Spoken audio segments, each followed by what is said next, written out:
Since the beginning of recorded time, mankind has seen unidentified flying objects in the sky. Have extraterrestrials influenced the course of human events? Confront the specter that has haunted our collective imagination throughout history.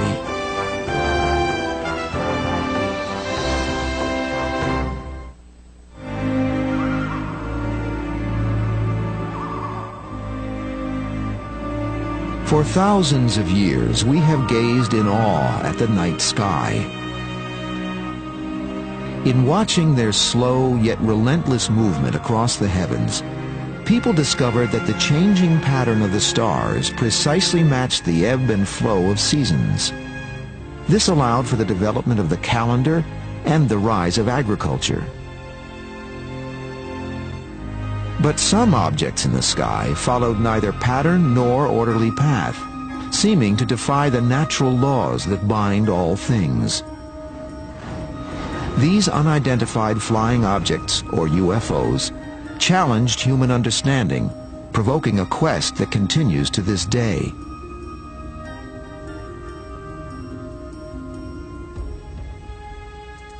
You'd have to say that UFO evidence goes back as far as man has left any records at all, because even in ancient cave art 20,000 years ago or so in France and Spain, there are objects, drawings that look like modern flying saucers.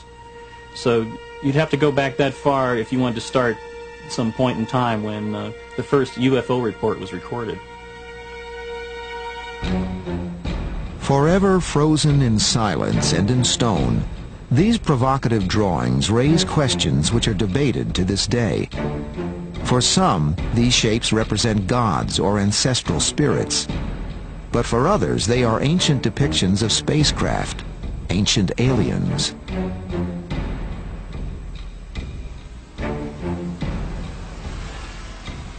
Texts from the world's earliest civilizations, including Sumeria some 5,000 years ago, mention strange aerial phenomena and the beings who controlled them.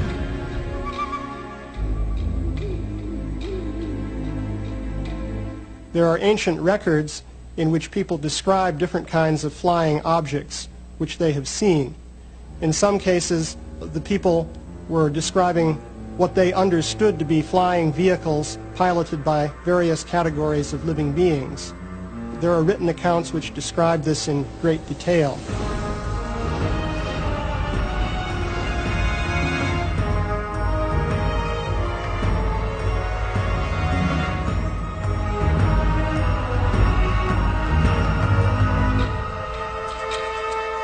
The images are provocative and controversial.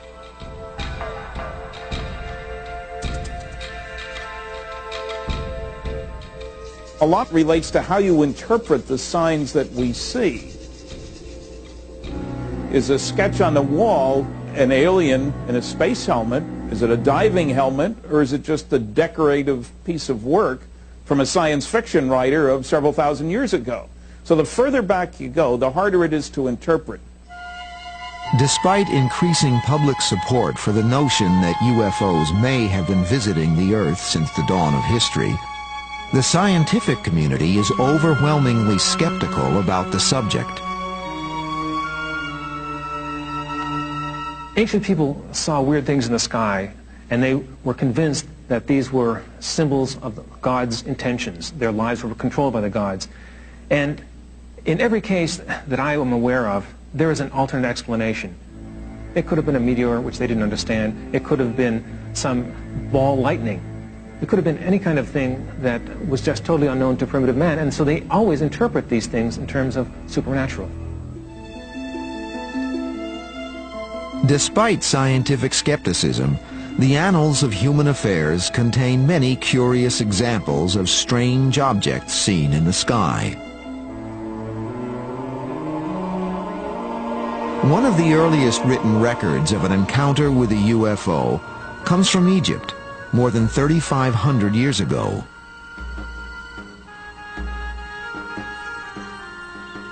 There's a story about Thutmose III, Egyptian pharaoh, who saw circles of fire in the sky and started off with one, and then the report says that there were, a few days later, there were many of them in the sky. And he was so impressed that this was recorded on a papyrus and considered very momentous. In the year 22 of the third month of the winter, a circle of fire appeared in the sky.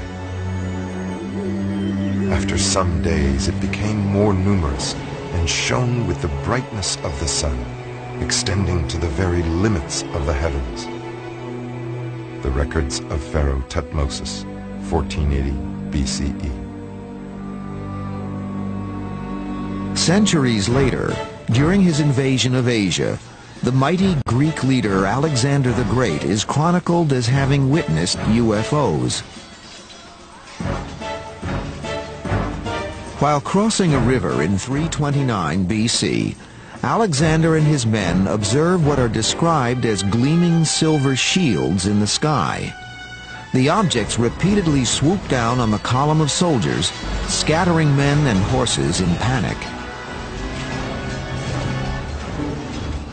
7 years later, while attacking the Phoenician city of Tyre in the eastern Mediterranean, Alexander again encounters UFOs. Recorded by observers on both sides of the conflict, one of the objects suddenly shoots a beam of light at the city wall, which crumbles into dust, allowing Alexander and his troops to easily breach the defenses and take the city. The passage of centuries leaves us with little proof of whether the events really took place, or were merely the products of fertile and imaginative minds.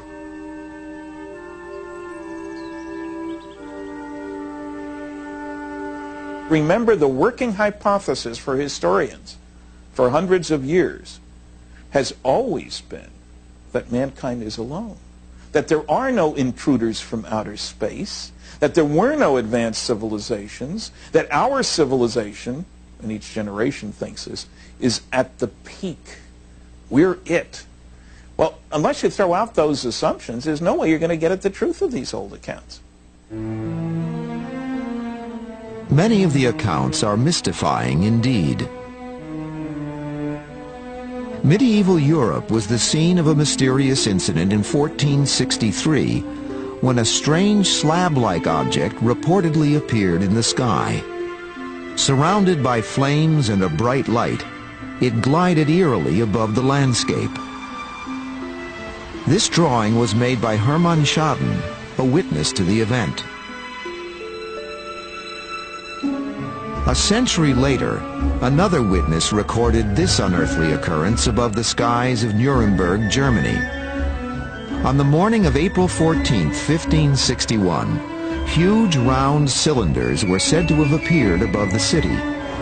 Smaller circular objects emerged from them, appearing to engage in battle with one another. 5 years later, a similar display was reported above Basel, Switzerland. This time, many of the objects attacked one another, were consumed by fire, and then vanished without trace. Once again, the encounter was documented by a local witness. By the early 19th century, the world seemed to be resonating to the mysterious presence of unidentified flying objects. Countless theories were proposed as to what they were and where they came from. A lot of the ancient stories about UFOs are really stories about angels and leprechauns and things of that sort, which existed in the mythology of the time. They're, I think, a product of the very powerful fantasy ability of the mind. After all, everyone dreams. The subject of UFOs is a sensitive one, with supporters on opposing sides of an ongoing debate. We have today an enormous body of evidence of people seeing consistently reported beings in terms of their shape, their size, little details that indicate a phenomenon is going on where those beings are associated with spacecraft, flying saucers, call them what you want. So I think as an explanation, oh, people are just seeing the same leprechauns that they saw before, is a foolish explanation. Maybe the people back then were seeing the same little gray guys that are coming here now. For centuries, scholars have grappled with the question of what UFOs may be, the possible identity of their occupants, and where they may have come from. Unfortunately, answers are hard to find.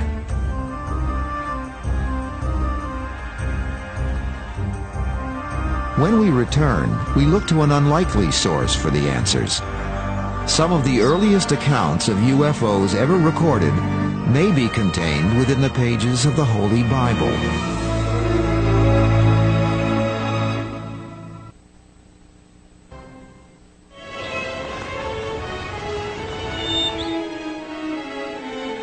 The saga of events that once played out against the landscape of the Middle East is enshrined in the Western world's most revered book, the Holy Bible. In recent years, the Bible has been increasingly touted by some investigators as a collection of stories describing encounters with aliens and UFOs. But the topic is controversial. Can the sacred nature of the biblical texts be challenged? With the decline of religion that has been experienced by a great many people, I think people are looking for an alternative that is more scientific. And so the possibility of life is one that has been suggested by scientists. So the next best thing to having a supernatural intervention in our world is to have UFOs visiting us from another civilization. So I think there's a certain would-be religious urge that has moved in the direction of supporting UFOs. The search for humanity's first possible contact with alien beings in prehistoric times leads to an unlikely place, to the Bible's earliest chapters, to the book of Genesis. Genesis describes conditions in the world at the dawn of time.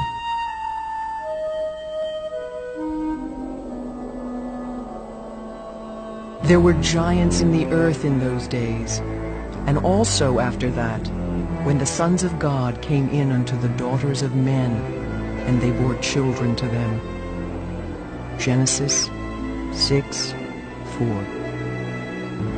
Exactly who were the giants in the earth and the sons of God mentioned in the text?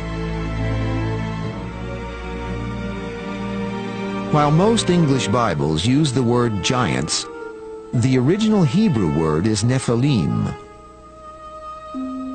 One translation of the word Nephilim is the men who came down, or those who came down, meaning those who came down from the sky. So it may not mean necessarily that they're physical giants. They could just be something like great heroes that came down from the sky and produced a hybrid race. For many investigators hoping to unlock the mystery of UFOs in the ancient world, the Bible contains other intriguing clues. The Bible is full of UFO references that can be interpreted as such, and they were very well recorded. One of the best examples of classic UFO story is the story of Moses. 3,500 years ago, an epic period in biblical history begins when Israelite slaves are finally released from bondage in Egypt. Under the leadership of Moses, they begin a 40-year trek through the wilderness en route to the Promised Land. But according to the Bible, something very mysterious guides the multitude through the barren desert.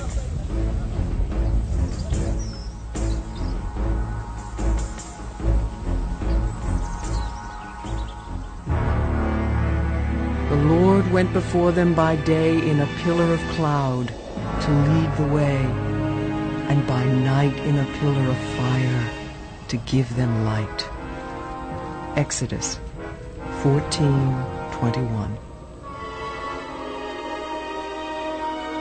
Some believe the biblical passage contains another dimension to the meaning long cherished by most Christians and Jews.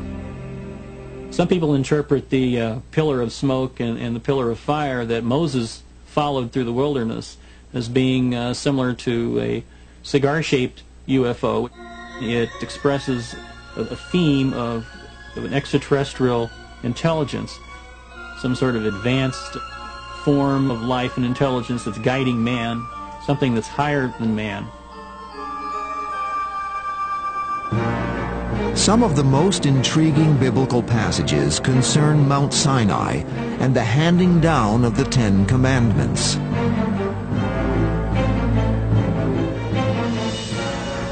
Mount Sinai was covered in smoke because the Lord descended upon it in fire, and the smoke ascended as the smoke in a furnace, and the whole mountain quaked loudly. And when the voice of the trumpet sounded and waxed louder, Moses spake, and God answered. Exodus 19:18. When Moses returns with the Ten Commandments after his encounter with God or Jehovah on Mount Sinai, his skin mysteriously shines with an unearthly glow. His hair has turned snow white. The story of Moses has been tied in with an extraterrestrial encounter. His hair was turned white, which some have linked with the possibility of radiation exposure and so forth. It's easy to see how this could be regarded as a classic UFO encounter. The notion that the Israelites may have been led to the Promised Land by some form of extraterrestrial entity has attracted many adherents in the last few decades. But understandably, scientists and religious leaders fiercely challenge the idea. We're dealing very much with an interpretation, and we're dealing with an issue that I think has potential for being highly controversial, because after all, if you say that Jehovah is an ET, then that changes the basis of Judaism and Christianity in a very fundamental way. But it is a question of interpretation. It's so easy to speculate. You can look at almost any story and find something that could have been signs of an extraterrestrial. But what you have to do, if you want to have such an incredible explanation, you have to have very strong proof. Otherwise, you're just gullible. Hints at possible biblical connections with extraterrestrials or UFOs are not confined to the book of Exodus. In the second book of Kings, there is the intriguing story of the prophet Elijah, who lived around 900 years before the time of Jesus. While Elijah crosses the river Jordan with his son Elisha, a strange airborne craft appears.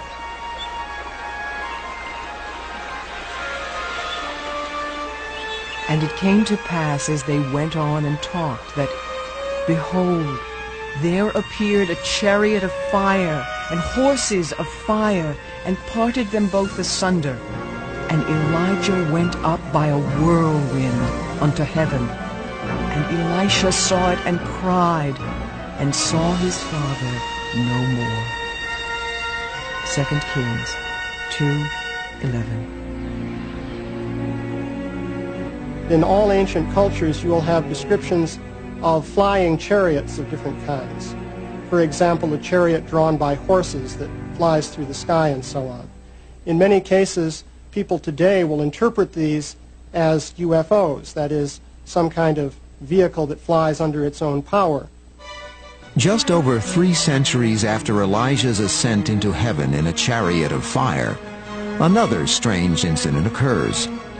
This time it concerns the Hebrew prophet Ezekiel. He is believed by some to have encountered alien spaceships on at least 4 separate occasions. In one account, he describes a clearly mechanical device under the control of human-like figures.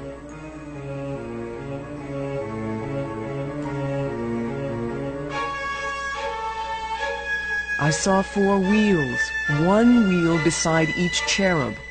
In appearance they were like sparkling topaz, and all 4 were alike, like a wheel within a wheel. They moved in any 4 directions, never swerving from their course. Ezekiel 10:8. Based on the biblical description of the strange flying device, in the 1960s, NASA engineer Joseph Blumrich constructed this model. Is this what Ezekiel saw? I don't know what Ezekiel saw, if he saw anything. One possibility is he was dreaming. Another possibility, he had some hallucinogenic mushroom or something of that sort. Another possibility is that he met another tribe that might have had torches and masks that were very frightening to him, and he just saw something otherworldly that he couldn't explain, and so he made up this story that explained it as best as he could with the terms that he understood in his time. Despite the ambiguity of biblical accounts, other records from prehistory have intensified the debate. Some could be interpreted to suggest that UFOs and extraterrestrials have influenced pivotal events in human history. When we come back, possible evidence of alien encounters at the dawn of civilization.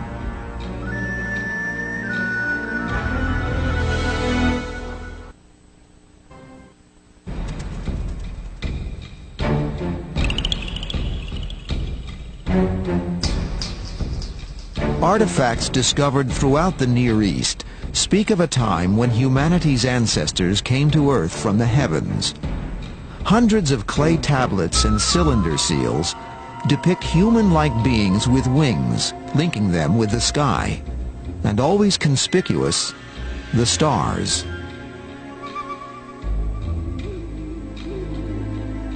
If you look at the ancient history of the Near East and consider the Sumerians and Babylonians, you'll find that these peoples believed that their civilization was given to them by beings who came down from the heavens. There's nothing in the historical record that is really conclusive. There are some intriguing stories in the records of Babylon, for example, but the human mind is so easily able to invent myths and fantasies that we have to take these ancient stories with a grain of salt. Yet archaeologists have often pondered on the exact process which led to civilization as we know it. For it was with the suddenness of a sunrise that human ingenuity and engineering skills arose from the Stone Age and burst forth onto the landscape of history.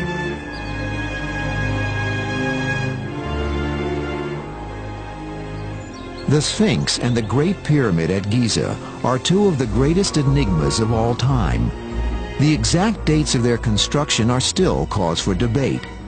How these ancient people developed the technology to build the Great Pyramid with a discipline and precision still unmatched today is unknown. The Great Pyramid of Egypt stands more than 450 feet tall. It weighs more than 6 million tons, and it has a footprint in excess of 13 acres. It's perfectly aligned to true north, south, east, and west. To achieve that precision of alignment with a monument on this scale is an extraordinary technological feat, and one that is continuously overlooked by our scholars today. Suddenly, out of nowhere, this extraordinary monument, a high-tech achievement by any standards, just appears on the desert. This is a great mystery, totally unexplained by conventional history, and one that requires us to use our minds and our imagination and intelligence to try to work out what on earth is going on here and what it says about the origins of human civilization, of the origins of our society, and our view of the past and where we came from. My sense is that we're missing a huge part of the human story. I think it's possible, indeed probable, that we are a species with amnesia, that we've lost the record of our story going back thousands of years before so-called history began. And I think if we could go back into that dark epoch, we would discover many astounding things about ourselves.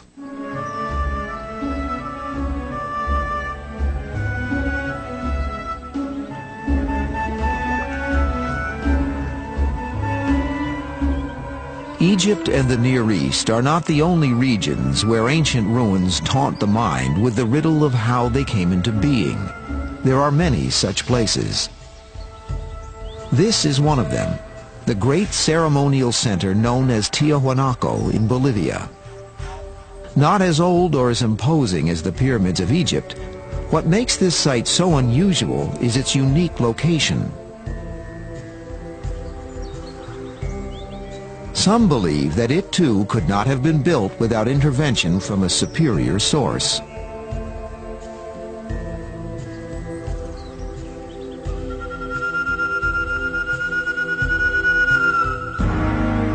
The biggest blocks at Giza weigh 200 tons. The biggest blocks at Tiwanaku weigh 400 tons.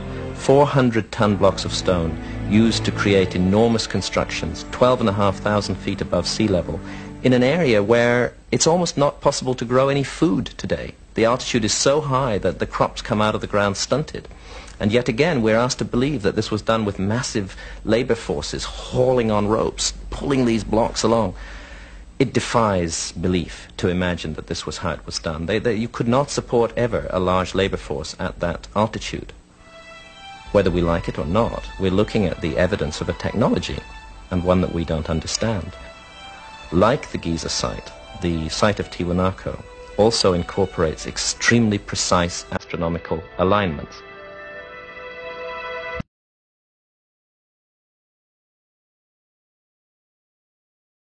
Site of all in South America are the Nazca Lines in Peru. Covering more than 200 square miles, a bewildering pattern of gigantic artwork litters the Nazca Plateau.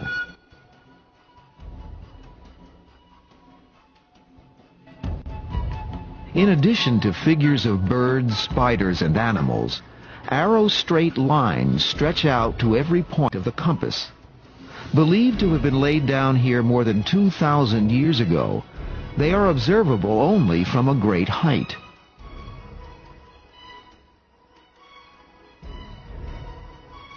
Is this a canvas of signs and symbols etched in the sand to honor pagan gods?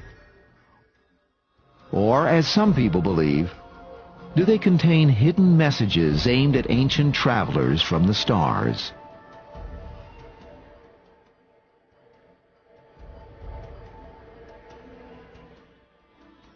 These are very remarkable sculptures made by essentially moving pebbles so as to change the color tone of the desert surface. It appears that many of these patterns of lines seem as though they're oriented towards the heavens in some way. We really don't know what they were for or what or how they were interpreted by the people who made them. I think that this may be one explanation, that the Nazcans were projecting these into the sky and using them for religious and ceremonial purposes. But the Nazca Lines really do constitute a mystery. No one really knows what they were for. Like so much of the ancient world, Nazca broods silently, its secrets lost in time.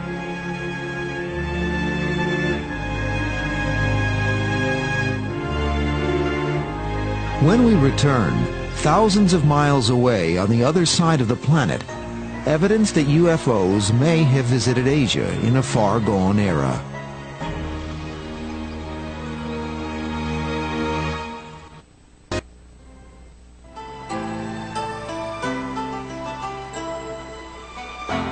Asia, ageless land of 1,000 legends.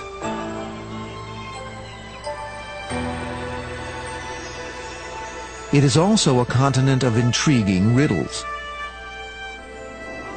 During the 1920s, while exploring northern China, famous Russian artist Nicholas Roerich wrote of a remarkable incident in the Himalayas.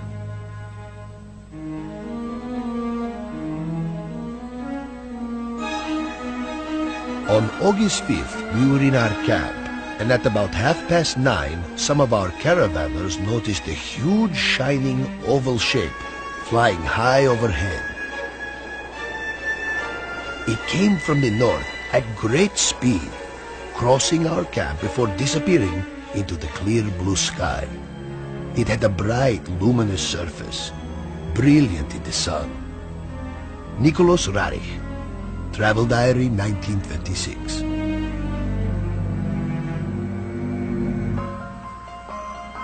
In the long history of this vast and beautiful continent, it seems that the UFO phenomenon has shaped many myths and stories handed down from generation to generation. A brief glance at the texts of ancient India is revealing, for here too we find the haunting presence of strange phenomena observed in the sky. Gurkha, flying a swift and powerful Vimana, hurled a single projectile charged with all the power of the universe. An incandescent column of smoke and flame, as bright as 10,000 suns, rose with all its splendor. The Mahabharata. Compiled some 2,000 to 3,000 years ago, the Mahabharata is a Hindu poem written in Sanskrit. 10 times longer than Homer's Iliad and Odyssey combined, it is a saga of conflict on a cosmic scale. The plot of the Mahabharata, which is the great epic of ancient India, has to do with an invasion of the Earth by negative extraterrestrial forces.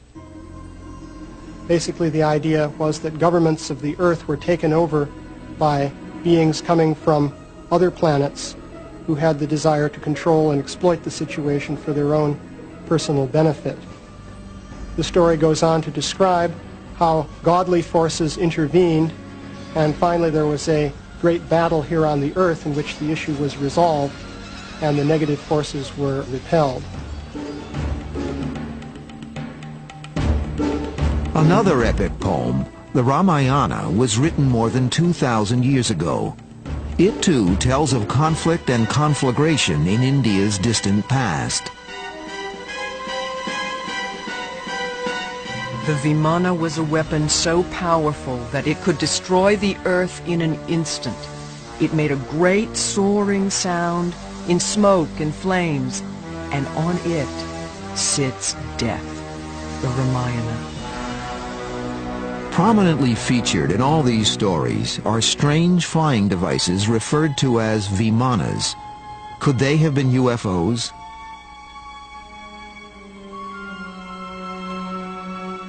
The Vimana is described in some detail, and its flight pattern is also described. It's quite interesting because it is very similar to the pattern of flight which is described in the context of modern UFO sightings.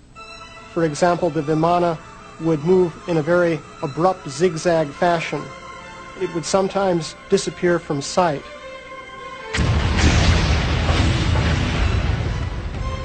The earth shook, scorched by the terrible violent heat of this weapon.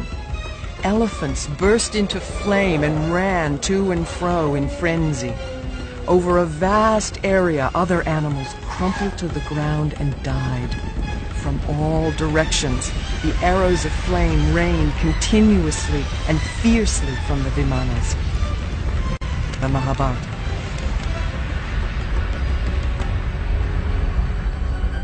They were described as flying fortresses that were used for aerial battles.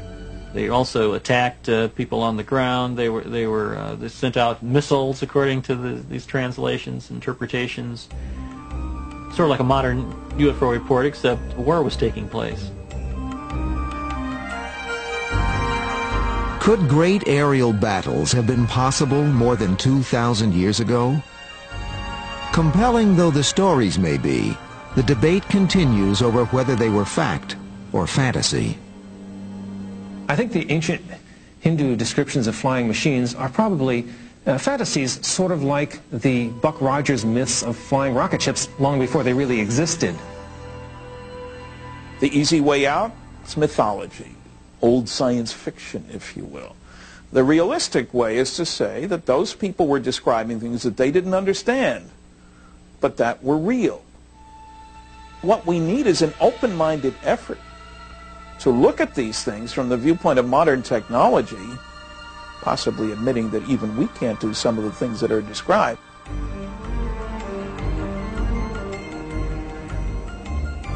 Asia would not be the last place where UFO phenomenon occurred. When we return, a spate of sightings appears throughout the four corners of the modern world and causes a sensation.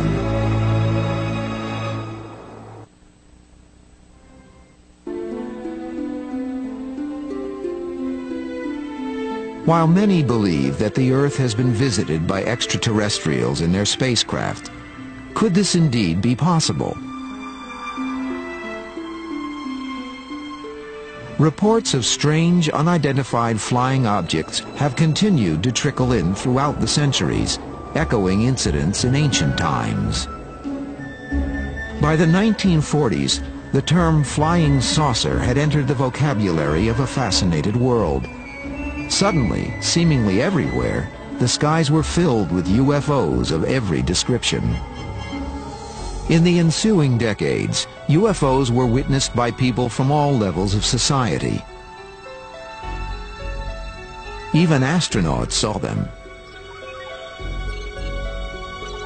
I personally believe in UFOs, and I believed in UFOs before I got into the space program. I just personally believe that there are other civilizations somewhere out there that people are traveling from. This was in the early 1950s when I was flying fighters in Germany. And these objects were coming over our base that appeared to be the same kind of formations that we fly in our fighters. On occasion, their movements were more erratic than ours, which meant they could really accelerate laterally and accelerate fore and aft more readily than we do. But we felt that they looked very much like high-flying fighters, except they had no wings. They were certainly higher and faster than any airplanes we know of here on Earth at that particular time, and they certainly appeared to be saucer-shaped and metallic.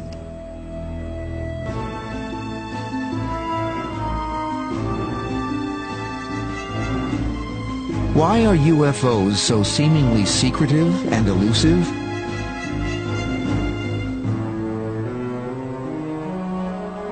If extraterrestrials are visiting the Earth, some believe that this question only can be answered by direct face-to-face contact with them.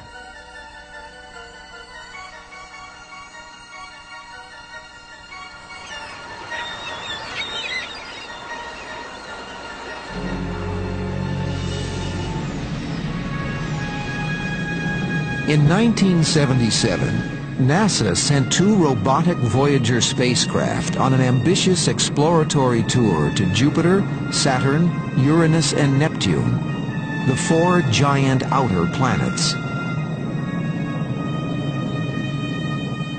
Their epic journey took 12 years to complete, but they acquired more scientific data about our solar system than had been learned in the previous 5 centuries. Could this be the UFO's mission to planet Earth? To explore our world on behalf of another technologically advanced civilization somewhere in the far-flung reaches of the cosmos?